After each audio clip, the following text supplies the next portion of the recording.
마태복음 25장에는 예수님이 직접 들려주신 세 개의 이야기가 있습니다. 열처녀 이야기, 달란트 이야기, 양과 염소 이야기. 이 세 이야기는 서로 다른 것 같지만 사실 하나의 질문에 대한 답이에요. 재림을 앞둔 우리는 어떻게 살아야 하는가? 그런데 재미있는 건 예수님이 이 질문의 정답을 딱 하나로 주시지 않았다는 거예요. 세 가지 다른 각도에서 같은 진실을 보여주십니다.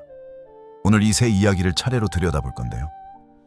각 이야기마다 신학적으로 논쟁이 되는 부분들이 있어요. 그 부분들을 솔직하게 같이 봐야 더 풍성하게 이해할 수 있습니다. 첫 번째 이야기입니다. 1절부터 13절, 열처녀 비유예요. 본문 1, 2절과 13절을 먼저 읽겠습니다. 그때의 천국은 마치 등을 들고 신랑을 맞으러 나간 열처녀와 같다 하리니 그 중에 5은 미련하고 5은 슬기로우니라. 그런즉 깨어 있으라. 너희는 그 날과 그 때를 알지 못하느니라. 당시 유대 혼인 문화를 알면 이 이야기가 더 생생하게 다가옵니다. 당시 결혼식은 신랑이 신부의 집으로 가서 신부를 데려오는 것으로 시작됐어요. 그 행렬이 언제 오는지는 정확히 알 수 없었습니다. 그래서 들러리들, 즉 처녀들이 등불을 들고 밖에서 기다렸어요. 신랑이 오면 등불 행렬로 맞이해서 혼인잔치가 열리는 곳까지 안내하는 역할이었습니다. 열처녀 모두 신랑을 기다리는 자리에 있었어요.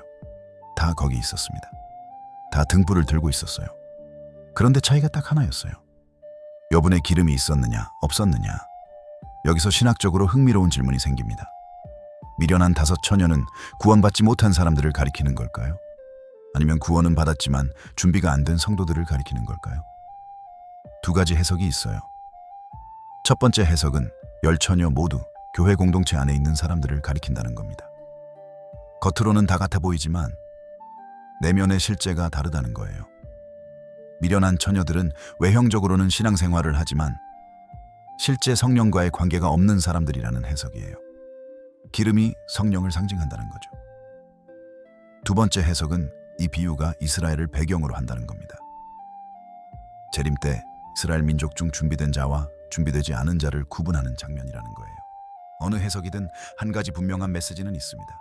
준비는 나눌 수 없다는 거예요. 슬기로운 처녀들이 기름을 나눠주지 않은 게 이기적으로 보일 수 있어요. 그런데 이건 도덕적 교훈이 아니에요. 신앙의 준비는 대리가 불가능하다는 진실을 말하는 겁니다. 부모의 믿음이 자녀를 구원하지 않아요. 교회 출석이 내면의 준비를 대신하지 않습니다. 그리고 13절의 마지막 말씀이 오늘 본문 전체를 관통하는 주제예요. 그런즉 깨어 있으라. 너희는 그 날과 그 때를 알지 못하느니라. 지난 시간 에피소드 14에서 봤던 그 말씀과 이어집니다. 날짜는 모릅니다. 그러나 준비는 지금 해야 해요. 기름이 구체적으로 무엇을 상징하는지에 대해 다양한 해석이 있어서 잠깐 더 살펴보겠습니다. 성령 해석. 기름이 성령을 상징한다는 견해입니다. 구약에서 기름은 성령의 임재와 연관되는 경우가 많고 스가랴 4장에도 기름이 성령과 연결되어 나와요. 이 해석에서는 미련한 처녀들이 성령과의 실제적인 관계가 없는 사람들을 가리켜요. 선한 행위 해석. 기름이 선한 행위나 삶의 준비를 상징한다는 견해이에요. 이 해석은 이 비유가 행위와 삶의 방식을 강조한다고 봐요. 믿음 해석. 기름이 살아있는 믿음을 상징한다는 견해입니다. 겉으로는 같아 보이지만 내면의 실제 믿음이 다르다는 거예요. 어느 해석이든 결론은 비슷합니다. 준비는 내면에서 나옵니다. 겉모습으로는 알 수 없어요. 그리고 결정적인 순간에 그 내면의 실제가 드러납니다. 두 번째 이야기입니다. 14절부터 30절까지 달란트 비유예요. 14절부터 15절을 먼저 읽겠습니다. 또 어떤 사람이 타국에 갈새 그 종들을 불러 자기 소유를 맡기되 각각 그 재능대로 한 사람에게는 금 5달란트를, 한 사람에게는 2달란트를, 한 사람에게는 1달란트를 주고 떠났더니 달란트가 얼마나 큰 돈이었는지 감이 오셔야 해요. 1달란트는 당시 노동자 약 20년치 임금이에요. 요새 한국 일당으로 보수적으로 계산해보면 6억에서 9억 사이예요. 5달란트를 받은 사람은 100년치 임금을 받은 겁니다. 그러니까 이건 용돈이나 소액을 맡긴 게 아니에요. 주인의 전 재산을 맡긴 거나 다름없어요. 주인이 오랫동안 떠나 있었어요. 5달란트 받은 종은 장사해서 5달란트를 더 남겼습니다. 2달란트 받은 종도 2달란트를 더 남겼어요. 그런데 1달란트 받은 종은 달랐습니다. 1달란트 받았던 자는 와서 이르되 주인이여, 당신은 굳은 사람이라 심지 않은 데서 거두고 해치지 않은 데서 모으는 줄을 내가 알았으므로 두려워하여 나가서 당신의 달란트를 땅에 감추어 두었었나이다. 보소서, 당신의 것이 있나이다 하니, 이 종의 문제는 뭐였을까요? 게으름, 아니면 두려움. 본인은 두려움이라고 했어요. 당신이 굳은 사람이라는 걸 알았다고 했습니다. 그런데 주인의 반응을 보면 흥미롭습니다. 악하고 게으른 종아, 나는 심지 않은 데서 거두고 해치지 않은 데서 모으는 줄로 네가 알았느냐? 그러면 네가 마땅히 내 돈을 취리하는 자들에게나 맡겼을 것이니, 그리하였으면 내가 돌아와서 내 원금과 이자를 받았으리라. 주인이 악하고 게으른 종이라고 불렀어요. 두려움을 이유로 댔는데 주인은 그것을 게으름으로 봤습니다. 이 부분이 많은 생각을 하게 합니다. 하나님을 너무 무서운 분으로만 생각할 때 아무것도 하지 않는 선택을 하게 될 수 있어요. 나는 별로 가진 게 없으니까, 나는 달란트가 하나밖에 없으니까 라는 생각이 오히려 아무것도 하지 않는 핑계가 될 수 있습니다. 그리고 흥미로운 건 주인이 5달란트 종과 2달란트 종에게 같은 칭찬을 했다는 거예요. 잘하였도다, 착하고 충성된 종아. 배율이 같아요. 5에서 5을 더한 것과 2에서 2를 더한 것. 결과의 크기가 아니라 충성도가 기준이었습니다. 이게 이 비유의 핵심이에요. 맡겨진 것의 크기가 아니라 그것을 어떻게 사용했느냐가 중요합니다. 달란트 비유에서 신학적으로 논쟁이 되는 부분이 있습니다. 있는 자는 받아 풍족하게 되고 없는 자는 그 있는 것까지 빼앗기리라는 25절의 말씀인데요. 이게 공정하냐는 질문이 나올 수 있어요. 이미 많이 가진 사람이 더 받고 적게 가진 사람은 그것마저 빼앗긴다는 게 하나님의 나라 원리치고는 가혹해 보인다는 거죠. 그런데 이 비유를 자본주의적 논리나 사회 경제적 논리로 읽으면 안 됩니다. 여기서 있는 자와 없는 자는 재물이 아니에요. 주인의 일에 대한 충성과 관계예요. 주인을 신뢰하고 그 뜻 안에서 일한 사람에게는 더 많은 일이 맡겨집니다. 주인을 두려워하고 아무것도 하지 않은 사람에게는 맡겨진 것조차 거두어집니다. 이건 하나님 나라의 원리예요. 믿음은 사용할수록 자라고 사용하지 않으면 줄어듭니다. 그리고 한 가지 더 주목할 부분이 있어요. 1달란트 받은 종이 처벌받은 이유는 달란트를 잃어버렸기 때문이 아닙니다. 사용하지 않고 숨겨두었기 때문이에요.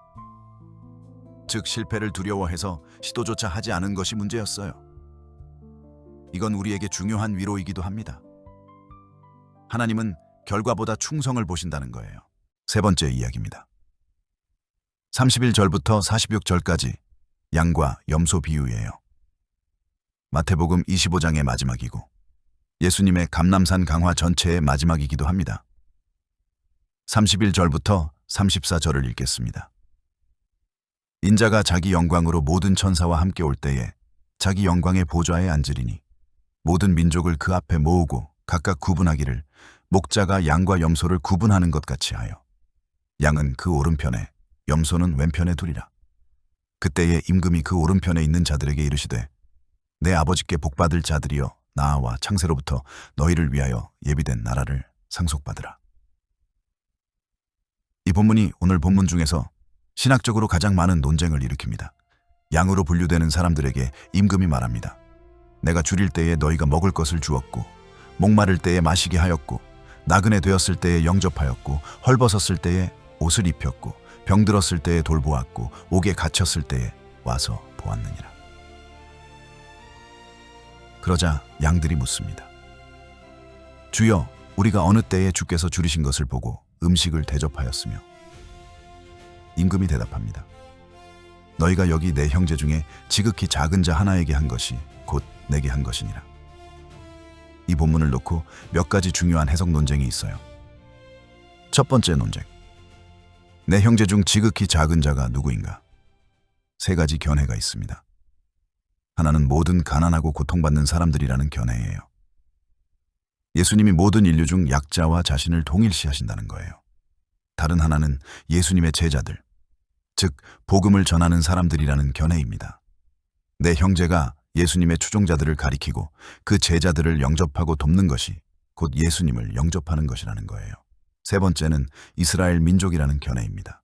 특히 세대주의 관점에서는 이것이 마지막 때 이스라엘 민족을 어떻게 대했느냐로 이방 민족을 심판하는 장면으로 봐요. 두 번째 논쟁, 선행이 구원의 기준인가? 이 본문을 읽으면 자연스럽게 이런 생각이 들 수 있어요. 선한 일을 해야 천국에 가는 건가? 하고요. 그런데 이 비유를 구원론적으로만 읽는 건 무리가 있어요. 중요한 맥락이 있습니다. 이 본문은 마태복음 전체의 흐름 안에 있어요. 예수님을 믿는 것과 그 믿음에서 나오는 삶은 분리되지 않습니다. 양들은 의식적으로 예수님을 위해 선한 일을 한 게 아니에요. 우리가 언제 그랬나요?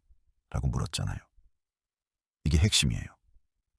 믿음이 삶으로 자연스럽게 흘러나왔을 때 그 삶이 어떤 모습인지를 보여주는 겁니다. 의식적으로 이걸 하면 천국 가겠지라는 계산이 아니라 그리스도의 생명이 안에 있을 때 자연스럽게 흘러나오는 삶이에요. 무의식의 흐름 아시죠? 야고보서 2장 17절이 생각납니다. 이와 같이 행함이 없는 믿음은 그 자체가 죽은 것이라. 믿음과 행함은 분리되지 않아요. 41절부터 46절까지 염소들에게 하시는 말씀도 봅시다.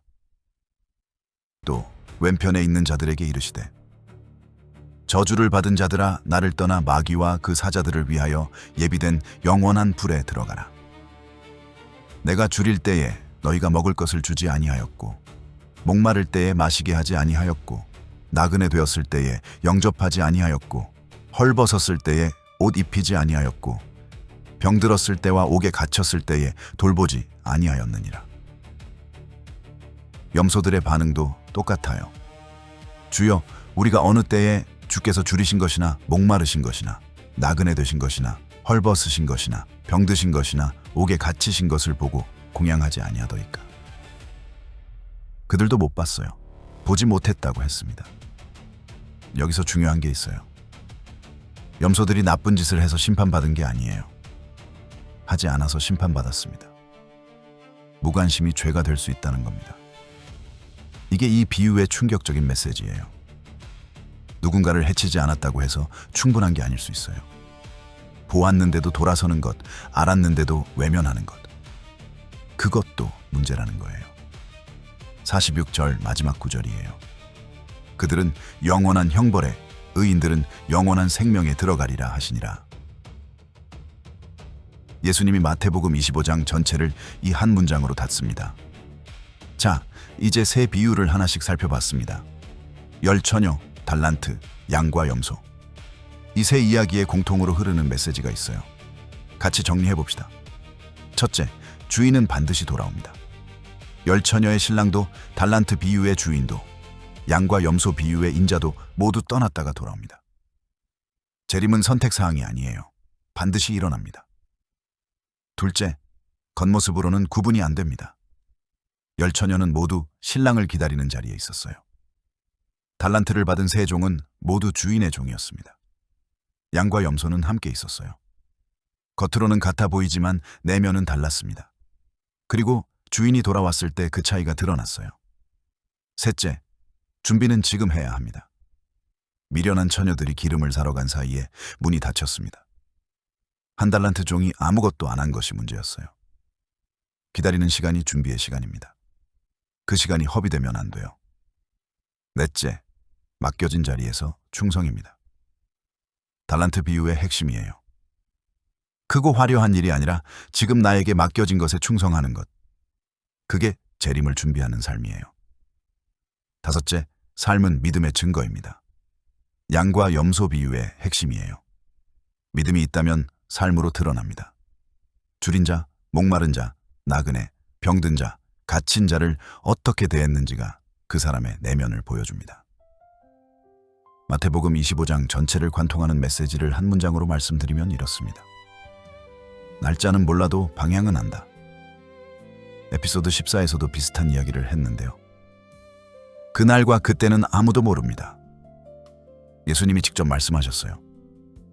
그런데 예수님은 그 다음에 이 세 비유를 들려주셨어요.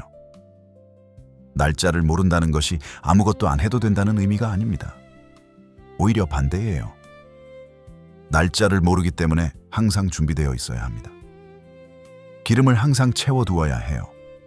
맡겨진 달란트를 사용해야 합니다. 주변의 작은 자들을 외면하지 말아야 해요. 이건 특별한 사람만의 이야기가 아닙니다. 열처녀 모두 신랑을 기다리고 있었어요. 달란트는 크기는 달라도 모두에게 맡겨졌습니다. 양과 염소는 특별한 신앙인과 일반인의 구분이 아니에요. 지금 우리 자리에서의 이야기예요. 오늘 이 세 이야기를 들으면서 어떤 생각이 드셨나요? 혹시 나는 달란트가 하나밖에 없는데 라는 생각이 드셨다면 기억해 주세요. 주인이 칭찬한 건 많이 남긴 것이 아니라 충성히 사용한 것이었습니다. 혹시 나는 별로 한 게 없는데 라는 생각이 드셨다면 양과 염소 비유의 양들도 의식적으로 대단한 일을 한 게 아니었어요. 보이는 사람에게 자연스럽게 손 내밀었을 뿐이었습니다. 그리고 혹시 아직 시간이 많은데 라는 생각이 드셨다면 열처녀 이야기를 기억하시면 좋겠어요. 신랑은 생각보다 일찍 올 수도 있어요. 오늘 마태복음 25장 전체를 함께 살펴봤습니다. 열처녀 비유, 달란트 비유, 양과 염소 비유. 세 이야기가 각각 다른 각도에서 같은 진실을 가리킵니다. 재림은 반드시 옵니다. 준비는 지금 해야 합니다. 그 준비는 내면에서 삶으로 드러나요. 이 메시지가 막연한 불안이 아니라 오늘 하루를 어떻게 살 것인가에 대한 조용한 물음이 되셨으면 좋겠습니다. 오늘도 함께 해주셔서 감사합니다. 세 비유 중 어떤 이야기가 가장 마음에 남으셨나요? 댓글로 나눠주시면 정말 기쁘게 읽겠습니다.